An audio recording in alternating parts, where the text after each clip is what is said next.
Tidak ada satu resep rahasia yang berlaku untuk semua orang, tapi beberapa prinsip universal bisa sangat membantu untuk membuat hidup terasa lebih baik dan bermakna. Berikut ini beberapa rahasia yang sering dianggap sebagai kunci hidup yang lebih baik. 1. Syukuri hal-hal kecil. Belajar bersyukur setiap hari, bahkan untuk hal-hal kecil seperti udara segar, makanan hangat, atau senyuman orang lain, bisa meningkatkan rasa bahagia dan mengurangi stres. Rawat pola pikir. Miliki growth mindset. Anggap kegagalan sebagai pelajaran, bukan akhir. Orang yang berpola pikir berkembang cenderung lebih resilient dan optimis. 3. Jaga lingkaran sosial. Hubungan yang sehat dengan keluarga, teman, atau komunitas sangat penting untuk kesejahteraan emosional. Jangan ragu untuk meminta dukungan saat dibutuhkan. 4. Luangkan waktu untuk diri sendiri. Penting untuk istirahat, refleksi diri, atau melakukan hal-hal yang kamu sukai, entah itu membaca, jalan santai, atau sekadar diam. 5. Berani mengambil tindakan. Hidup lebih baik dimulai dari keputusan-keputusan kecil yang konsisten. Entah itu berolahraga, belajar hal baru, atau membangun kebiasaan positif, semuanya butuh aksi. Terus belajar dan bertumbuh. Ilmu dan wawasan baru membuka pintu pada cara pandang yang lebih luas. Investasi pada pengetahuan adalah salah satu bentuk cinta diri terbaik. 7. Hidup sesuai nilai. Pahami apa yang benar-benar penting buatmu, bukan sekadar apa kata orang. Saat hidupmu selaras dengan nilai pribadi, kamu akan merasa lebih puas dan damai. Mau hidup lebih baik dimulai dari hal sederhana, lalu dijalani dengan konsisten. Kamu sendiri, lebih dari siapapun, punya kekuatan untuk mengubah hidupmu. Apa bagian dari hidupmu sekarang yang ingin kamu perbaiki atau kembangkan lebih dulu? Menyukuri hal-hal kecil adalah salah satu cara paling kuat untuk membangun rasa bahagia dan kedamaian batin, bahkan ketika hidup tidak sempurna.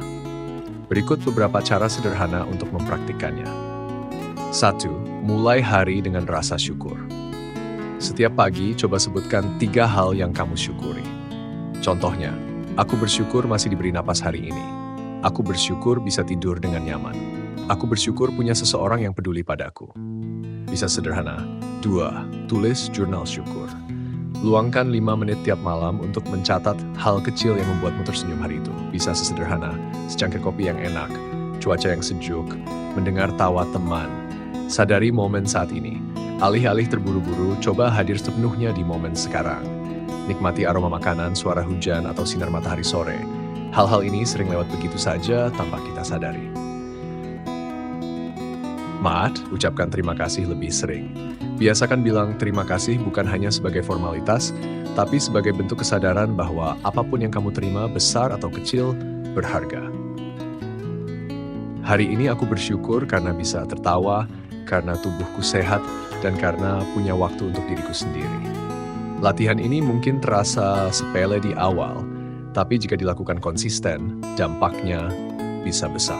Rasa syukur seperti otot, semakin sering digunakan, semakin kuat. Kapan terakhir kali kamu benar-benar merasa bersyukur? Untuk hal apa? Merawat pola pikir mindset adalah fondasi penting untuk menjalani hidup yang lebih kuat, sehat, dan berkembang. Cara kamu berpikir sangat memengaruhi cara kamu merasa, bertindak, dan menghadapi tantangan. Berikut adalah cara konkret untuk merawat pola pikir yang sehat dan berkembang. 1. Sadari pola pikir tetap terus berkembang. Fixed mindset, aku memang gak bisa. Menghindari tantangan. Growth mindset, aku belum bisa, tapi aku bisa belajar, membuka peluang tumbuh. Ubah narasi dalam diri. Mulailah mengganti kalimat-kalimat negatif dengan versi yang lebih membangun. Aku gagal. Aku belajar sesuatu. Aku nggak cukup pintar. Aku butuh waktu dan latihan. 3. Pelajari dari kegagalan. Lihat kegagalan sebagai proses, bukan akhir.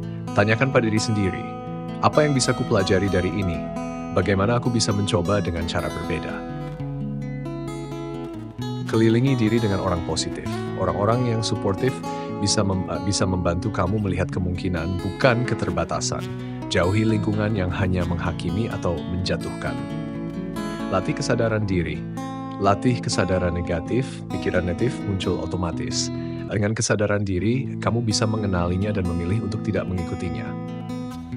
Latihan sederhana, coba jawab pertanyaan ini setiap malam. Hari ini, Hal apa yang tadinya sulit tapi berhasil aku lalui? Apa yang bisa kupelajari dari itu? Menjaga pola pikir bukan soal berpikir positif semu, tapi berpikir realistis dan penuh harapan. Ini bukan soal jadi sempurna, tapi terus bertumbuh. Menjaga lingkaran sosial yang sehat adalah kunci kebahagiaan dan ketahanan emosional. Lingkaran sosial bukan cuma soal punya banyak teman, tapi tentang siapa yang benar-benar membuat kamu tumbuh, merasa diterima, dan tetap jadi dirimu sendiri. Berikut cara konkret menjaga dan memperkuat lingkaran sosial. 1. Pilih kualitas, bukan kuantitas. Lebih baik punya 2-3 teman dekat yang suportif daripada 20 kenalan yang toksik. Teman sejati mendengarkan, tidak menghakimi, dan hadir saat kamu butuh. 2. Jangan hanya muncul saat butuh. Hubungan yang sehat butuh give and take. Kirim pesan duluan, ajak ngobrol, atau tanyakan kabar. Hubungan kuat terbangun dari perhatian kecil yang konsisten. 3. Kenali energi setiap hubungan. Tanyakan pada dirimu, apakah aku merasa lebih baik setelah bertemu orang ini? Apakah mereka mendukung pertumbuhanku? Jika jawabannya sering tidak, mungkin perlu menjaga jarak. 4.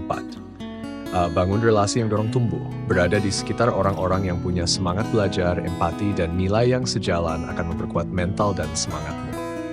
5. Berani tarik batas. Tidak semua orang layak akses penuh ke hidupmu. Jika ada yang meremehkan, menguras energi, atau membuatmu merasa bersalah terus-menerus, itu tanda untuk menetapkan batas. Praktik harian. Coba hari ini hubungi satu teman atau keluarga hanya untuk bilang, "Aku kepikiran kamu. Semoga harimu baik, makasih sudah jadi bagian hidupku." Hubungan yang sehat itu seperti tanaman. Kalau disiram dan dirawat, dia akan tumbuh kuat. Tapi kalau dibiarkan atau dikelilingi racun, dia bisa layu. Ada seseorang dalam hidupmu sekarang yang menurutmu penting untuk lebih kamu jaga hubungannya? Mengelilingi diri dengan orang-orang positif bukan berarti hanya mencari yang selalu ceria atau setuju denganmu, tetapi orang-orang yang mendorongmu untuk menjadi versi terbaik dari dirimu, jujur tapi membangun, dan membawa energi yang sehat ke dalam hidupmu. Berikut cara nyata untuk melakukannya. Kenali ciri orang positif. Mereka biasanya mendukung pertumbuhanmu, bukan merasa terancam oleh itu. Mendengarkan tanpa menghakimi, jujur tapi dengan niat membangun, bukan menjatuhkan. Menginspirasi kamu untuk berpikir lebih luas dan bertindak lebih berani. 2. Kurangi akses orang yang negatif. Bukan berarti membenci, tapi bijak memilih jarak. Orang negatif bisa terus mengeluh tanpa solusi, meremehkan impianmu, menyebarkan drama, gosip, atau kecemasan. Hidupmu terlalu berharga untuk dihabiskan bersama orang yang menguras energi. 3. Jadilah magnet positif. Ingin dikelilingi orang positif? Mulailah dengan menjadi satu. Hargai keberhasilan orang lain. Bantu tanpa pamrih. Bicarakan ide, bukan orang. Kebaikan itu menular, dan yang kamu tarik biasanya mencerminkan energi yang kamu pancarkan. Bangun koneksi lewat minat dan nilai. Gabung komunitas, forum, atau kegiatan yang kamu suka. Baca buku, relawan, olahraga, belajar bareng. Di sanalah biasanya kamu akan bertemu orang yang sepemikiran dan satu frekuensi. Tips praktis. Unfollow akun media sosial yang bikin kamu merasa rendah diri atau marah terus. Follow, baca, atau dengarkan orang-orang yang memotivasi dan membuka wawasanmu. Kalimat refleksi. Lingkungan bukan hanya tempat aku berada, tapi cermin dari siapa aku sedang menjadi. Belajar dari kegagalan adalah salah satu keterampilan hidup paling berharga. Karena gagal itu pasti, tapi tumbuh darinya adalah pilihan. Kegagalan sering terasa pahit. Tapi kalau kamu tahu cara melihatnya dengan jernih, justru bisa jadi titik balik menuju versi dirimu yang lebih kuat, bijak, dan tangguh. Berikut cara untuk benar-benar belajar dari kegagalan. 1. Evaluasi tanpa menghakimi diri sendiri. Tanya dengan jujur, apa yang sebenarnya terjadi? Apa bagian yang aku kendalikan? Apa yang bisa kulakukan berbeda di masa depan? Jangan terjebak pada aku bodoh, gantilah dengan aku sedang belajar. Tulis refleksi kegagalan. Luangkan waktu untuk menulis, apa pelajaran tersembunyi dari kegagalan ini? Apa yang aku pelajari tentang diriku sendiri? Menuliskannya membuat pikiran jadi lebih teratur dan tidak tenggelam dalam emosi. Pisahkan nilai diri dari hasil. Kamu bukan kegagalanmu, hasil buruk pula kamu buruk. Gagal hanyalah satu peristiwa, bukan identitasmu. 4. Ulang dengan strategi baru. Setelah belajar, coba lagi, tapi jangan dengan cara yang sama. Ubah pendekatannya. Ingat, evaluasi tanpa aksi mulai stagnan. Berani cerita dan terbuka.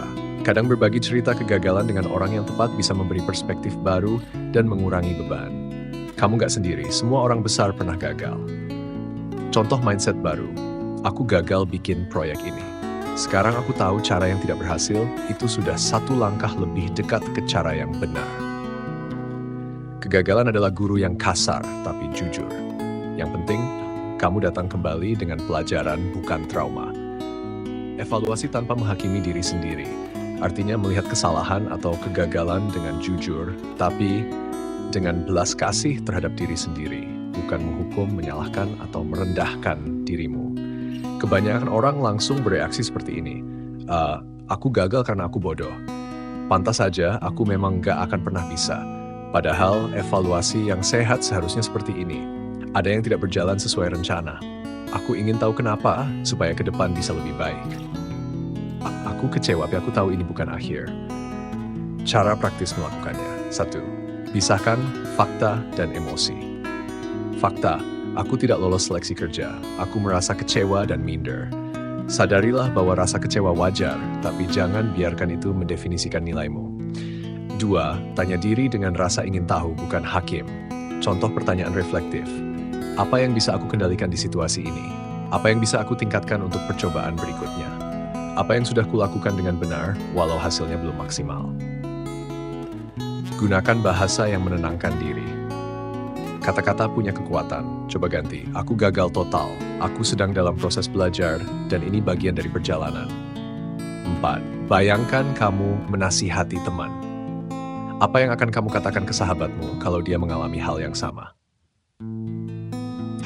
Gunakan nada yang sama, lembut, dan suportif ke dirimu sendiri. Latihan singkat, ambil satu pengalaman yang bikin kamu merasa gagal. Tuliskan. 1.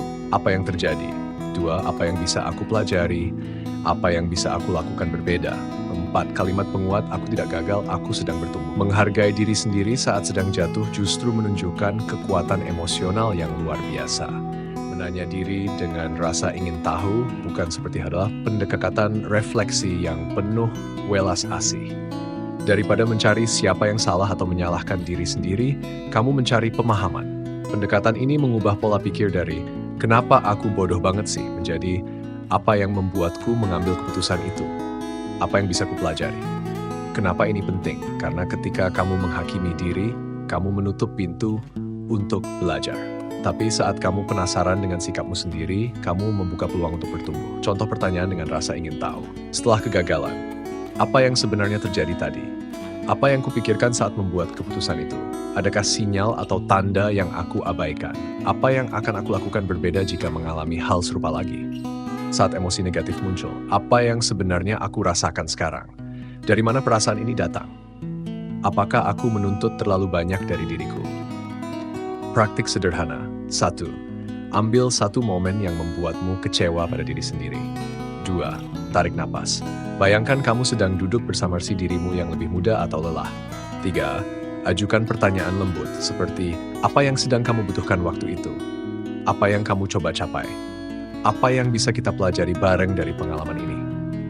Contoh nyata, aku gagal wawancara kerja karena aku nggak siap. Aku bego. Kenapa aku merasa tidak siap? Apakah aku terlalu cemas? Apa yang bisa kubuat lebih baik untuk persiapan berikutnya? Dengan rasa ingin tahu, kamu belajar. Dengan penghakiman, kamu berhenti. Rasa ingin tahu bukan kelembutan berlebihan, itu kekuatan yang diam tapi dalam. Membayangkan kamu sedang menasihati teman, bukan dirimu sendiri, adalah teknik refleksi yang sangat membantu untuk melatih belas kasih dan objektivitas terhadap diri sendiri. Karena seringkali kita jauh lebih keras pada diri sendiri dibanding ke orang lain. Kenapa ini aktif? Kenapa ini efektif? Saat teman mengalami kegagalan, kamu biasanya tidak langsung menyalahkan mereka. Memberi semangat, bukan cemoohan. Membantu mereka melihat pelajaran, bukan menghukum diri. Padahal, kamu juga layak diperlakukan seperti itu oleh dirimu sendiri. Cara praktis melakukannya. Pikirkan satu situasi di mana kamu mengecewakan diri sendiri misalnya. Aku gagal menyelesaikan tugas penting tepat waktu. 2. Kedua, bayangkan seorang teman baik datang padamu dengan cerita yang sama. Mereka berkata, aku gagal menyelesaikan tugas, aku ngerasa gak becus. Tulis atau ucapkan balasanmu pada mereka. Contoh respons, wajar kok kalau kamu kesulitan. Kamu sudah coba dan itu sudah langkah besar. Sekarang kita cari tahu kenapa itu terjadi dan gimana bisa lebih siap ke depan. 4. Sekarang, baca atau dengarkan ulang kalimat itu untuk dirimu sendiri. Rasakan bedanya saat kamu memperlakukan dirimu dengan kasih, bukan kritik. Kalimat afirmasi dari teknik ini. Kalau temanku pantas dimaklumi dan dikuatkan, aku juga. Aku adalah manusia dan itu artinya aku sedang belajar. Setiap malam, tanyakan, kalau sahabatku mengalami hari yang sama seperti aku hari ini, apa yang akan kukatakan untuk menenangkannya? Kebaikan yang kamu berikan ke orang lain juga pantas kamu berikan ke diri sendiri. Coba latihan ini sekarang. Kamu bisa ceritakan situasinya, dan aku bantu bayangkan nasihat dari teman baik untuk dirimu. Meluangkan waktu untuk diri sendiri bukan egois, itu kebutuhan. Di tengah dunia yang terus bergerak cepat dan penuh tuntutan, kamu butuh ruang untuk berhenti sejenak, mendengarkan isi hati dan mengisi ulang energi. Ini soal memelihara koneksi dengan diri sendiri, agar kamu tidak kehilangan arah atau kelelahan tanpa sadar. Mengapa ini penting? Mengurangi stres dan kelelahan mental, membantu mengenali apa yang benar-benar kamu rasakan dan butuhkan, memberi ruang untuk berpikir jernih bukan bereaksi otomatis, meningkatkan rasa percaya diri dan keutuhan diri. Cara sederhana meluangkan waktu untuk diri sendiri, if it's 1, waktu hening. Luangkan 10-15 menit tanpa distraksi. Duduk tenang, tarik napas atau hanya dengarkan suara alam. Tujuannya bukan berpikir tapi merasakan kehadiranmu. Jurnal refleksi. Tulis tentang harimu, perasaanmu, atau hanya satu kalimat. Hari ini aku merasa dan itu tidak apa-apa. 3. Lakukan hal kecil yang kamu nikmati. Bisa sederhana minum teh tanpa gangguan, baca buku 10 halaman, jalan kaki sore, atau dengar musik tanpa multitasking. 4. Putus koneksi sementara. Set waktu bebas gadget, minimal 30 menit hari. Biarkan otakmu tidak dikejar notifikasi sejenak. 5. Tanyakan pada diri sendiri. Apa yang sedang aku butuhkan hari ini? Istirahat? Gerak? Menangis? Diam? Contoh ritual harian.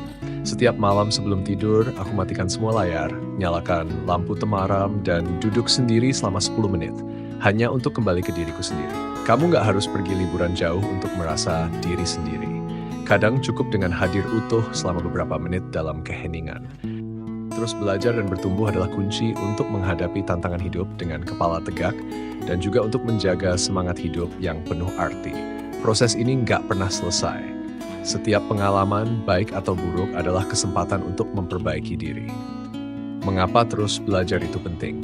Kekuatan adaptasi. Dunia terus berubah dan semakin kamu belajar, semakin mudah beradaptasi dengan perubahan. Rasa percaya diri. Pengetahuan baru memberi keyakinan diri untuk menghadapi hal-hal yang belum dikenal. Kebahagiaan sejati, belajar memberi rasa pencapaian dan makna dalam hidup. Cara terus belajar dan bertumbuh. 1. Lakukan pembelajaran seumur hidup. Baca buku. Pilih buku yang tidak hanya menarik, tapi juga menantang cara berpikirmu. Ambil kursus atau workshop. Kembangkan skill baru atau pelajari topik yang baru. Podcast atau video pembelajaran. Manfaatkan waktu saat commuting atau santai untuk mendengarkan pembicara yang menginspirasi. 2. Keluar dari zona nyaman. Cobalah sesuatu yang belum pernah kamu coba sebelumnya. Ambil proyek baru di tempat kerja. Coba hobi yang belum pernah kamu pikirkan. Belajar bahasa baru atau keterampilan teknis. 3. Buka pikiran untuk kritik yang bangun. Kritik itu tidak selalu mudah diterima, tapi ini adalah alat belajar yang luar biasa. Terima umpan balik dengan sikap terbuka dan gunakan sebagai bahan refleksi diri. Berinteraksi dengan orang yang berbeda.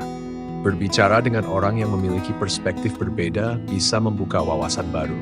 Ini bisa menantang cara berpikirmu dan memberi ide segar. Lakukan refleksi diri secara berkala. Bertumbuh berarti juga tahu kapan kamu sudah berjalan jauh. Cek lagi tujuanmu, apakah sudah sesuai dengan siapa dirimu sekarang? Apakah ada yang ingin kamu ubah? Latihan pembelajaran harian. Setiap hari, luangkan waktu untuk mempelajari satu hal baru, entah itu keterampilan atau pengetahuan. Tentukan satu area di mana kamu ingin bertumbuh, misalnya komunikasi, manajemen waktu, atau kesehatan fisik. Jurnal tentang apa yang telah kamu pelajari hari itu, meskipun hanya sedikit. Contoh afirmasi, setiap hari adalah kesempatan untuk menjadi lebih baik dari kemarin. Aku selalu berkembang dan siap untuk belajar. Jangan ragu untuk menjadikan proses belajar sebagai bagian dari perjalanan hidupmu. Bertumbuh bukan tentang mencapai kesempurnaan, tapi tentang terus-menerus menjadi lebih baik dari sebelumnya. Apa topik atau keterampilan baru yang ingin kamu pelajari atau gali lebih dalam? Untuk terus belajar dan bertumbuh, kuncinya adalah mengadopsi pola pikir yang terbuka terhadap pengalaman baru, tantangan, dan umpan balik. Ini bukan hanya soal menambah pengetahuan, tetapi juga menjadi versi terbaik dari dirimu. Berikut cara-cara yang bisa kamu coba untuk terus belajar dan bertumbuh. 1. Baca buku atau artikel secara rutin. Buku adalah jendela dunia. Setiap buku yang dibaca memberi perspektif dan pemahaman baru. Pilih buku yang relevan dengan minat atau tujuanmu. Bisa tentang pengembangan diri, keterampilan profesional, atau fiksi yang merangsang imajinasi. Cobalah membaca setiap hari, meski hanya 10-15 menit. 2. Ambil kursus atau workshop. Investasikan waktu untuk belajar keterampilan baru, baik itu dalam bentuk kursus online atau workshop langsung. Misalnya, kursus tentang manajemen waktu, kepemimpinan, atau keterampilan teknis tertentu seperti desain grafis atau coding. Platform seperti Coursera, Udemy, dan Skillshare bisa menjadi tempat yang baik untuk memulai. 3. Belajar dari pengalaman. Setiap hari adalah peluang untuk belajar. Perhatikan kejadian-kejadian di sekitarmu, baik yang positif maupun yang penuh tantangan. Refleksi diri setelah sebuah peristiwa atau pengalaman penting bisa memberimu wawasan baru. Tanyakan pada dirimu, apa yang bisa kupelajari dari ini? Bagaimana aku bisa menjadi lebih baik ke depannya? Keluar dari zona nyaman. Untuk bertumbuh, kamu perlu menghadapi ketidaknyamanan. Cobalah hal-hal yang menantangmu dan memperluas batas kemampuanmu. Bisa berupa hal-hal kecil seperti berbicara di depan umum atau mengambil proyek besar yang membutuhkan keterampilan baru. 5. Mencari umpan balik dan kritik konstruktif. Jangan takut untuk meminta umpan balik dari orang lain, baik itu teman, kolega, atau mentor. Umpan balik adalah sumber pertumbuhan yang sangat berharga. Terima kritik dengan hati terbuka dan gunakan itu sebagai bahan untuk memperbaiki diri. 6. Menciptakan kebiasaan pembelajaran. Buat rutinitas untuk mengembangkan kebiasaan belajar yang konsisten. Misalnya, tentukan waktu setiap pagi untuk membaca atau belajar hal baru. Kebiasaan ini akan membantumu membuat kemajuan secara bertahap dan berkelanjutan. 7. Jaga keseimbangan emosional dan mental. Belajar bukan hanya soal pengetahuan, tapi juga tentang pertumbuhan emosional dan mental. Luangkan waktu untuk meditasi, refleksi diri, atau berbicara dengan seseorang yang kamu percayai. Keseimbangan ini membantu kamu tetap termotivasi dan siap menghadapi tantangan. 8. Berinteraksi dengan orang yang lebih berpengalaman. Lingkungan yang mendukung sangat penting untuk pertumbuhan. Berbicaralah dengan orang-orang yang memiliki pengalaman lebih banyak, yang bisa memberi insight dan pandangan baru. Dari pengalaman mereka, kamu bisa belajar banyak hal yang mungkin tidak bisa kamu temui sendiri. Berbicara dan jurnal. Menulis adalah cara yang bagus untuk meninjau apa yang telah dipelajari. Cobalah menulis jurnal setiap hari atau minggu tentang hal-hal baru yang kamu pelajari, tantangan yang kamu hadapi, dan bagaimana kamu mengatasinya. Ini bisa menjadi cara yang efektif untuk melihat bagaimana kamu berkembang dari waktu ke waktu. 10. Tetapkan tujuan dan ulas secara berkala. Buatlah tujuan belajar yang jelas dan terukur. Bisa berupa tujuan jangka pendek, misalnya menyelesaikan kursus dalam sebulan, atau tujuan jangka panjang, misalnya menjadi ahli dalam suatu bidang. Ulas tujuan tersebut secara berkala untuk memastikan kamu tetap berada di jalur yang benar. Contoh praktik harian untuk belajar. Pagi, luangkan 15 menit untuk membaca artikel atau buku tentang topik yang ingin kamu kuasai. Siang, ikuti kursus online atau tonton video pembelajaran. Malam, renungkan apa yang telah dipelajari hari itu. Tulis satu hal baru yang kamu ketahui. Dengan cara-cara di atas, kamu akan terus berkembang secara berkelanjutan. Bertumbuh bukan hanya tentang mencapai tujuan tertentu, tetapi tentang terus-menerus menjadi lebih baik setiap hari. Apa ada hal tertentu yang ingin kamu pelajari atau kuasai lebih dalam? aku bisa bantu kasih saran atau sumber untuk itu. Berinteraksi dengan orang yang lebih berpengalaman adalah salah satu cara paling efektif untuk mempercepat proses belajar dan pertumbuhan diri. Orang-orang ini bisa memberikan wawasan, perspektif, dan tips yang mungkin tidak kamu dapatkan sendiri. Mengambil manfaat dari pengalaman orang lain, baik itu dalam karier, kehidupan pribadi, atau keterampilan tertentu, membantu kamu menghindari kesalahan yang sama dan memberi panduan tentang langkah-langkah yang lebih bijak. Kenapa ini penting? 1. Memperoleh wawasan baru. Mereka yang lebih berpengalaman bisa membuka perspektif yang lebih luas dan menawarkan panduan yang sudah terbukti berhasil. 2. Menstimulasi pemikiran kritis. Berdiskusi dengan orang berpengalaman mendorongmu untuk berpikir lebih kritis dan mempertanyakan asumsi yang kamu miliki. 3. Menghindari kesalahan umum. Dengan mendengar pengalaman mereka, kamu bisa menghindari jebakan atau kesalahan yang mungkin kamu lakukan sendiri. 4. Mentoring dan pembelajaran. Orang yang lebih berpengalaman bisa berfungsi sebagai mentor yang membimbingmu dalam perjalananmu. Cara berinteraksi dengan orang yang lebih berpengalaman. Cari mentor atau role model. Temukan seseorang yang kamu kagumi atau yang memiliki pengalaman di bidang yang ingin kamu pelajari. Tidak perlu langsung meminta mereka untuk menjadi mentor formal, cukup ajukan pertanyaan atau minta saran ketika kesempatan muncul. Beberapa cara untuk menemukan mentor. Bergabung dengan komunitas atau organisasi yang relevan. Hadiri acara atau konferensi di bidang yang kamu minati. Manfaatkan LinkedIn atau platform profesional lainnya untuk menghubungi orang yang memiliki pengalaman di bidang yang kamu minati. 2. Jika kamu memiliki kesempatan untuk berbicara dengan yang lebih berpengalaman, jangan ragu untuk bertanya hal-hal yang bisa membantumu belajar lebih banyak. Beberapa contoh pertanyaan. Apa tantangan terbesar yang kamu hadapi di awal kariermu dan bagaimana kamu mengatasinya? Jika kamu bisa memberi satu nasihat kepada seseorang yang baru memulai di bidang ini, apa yang akan kamu katakan? Apa kesalahan terbesar yang kamu lakukan dan bagaimana itu membantumu tumbuh? Jaga pikiran terbuka dan terima umpan balik. Orang berpengalaman mungkin memberikan umpan balik yang langsung dan konstruktif.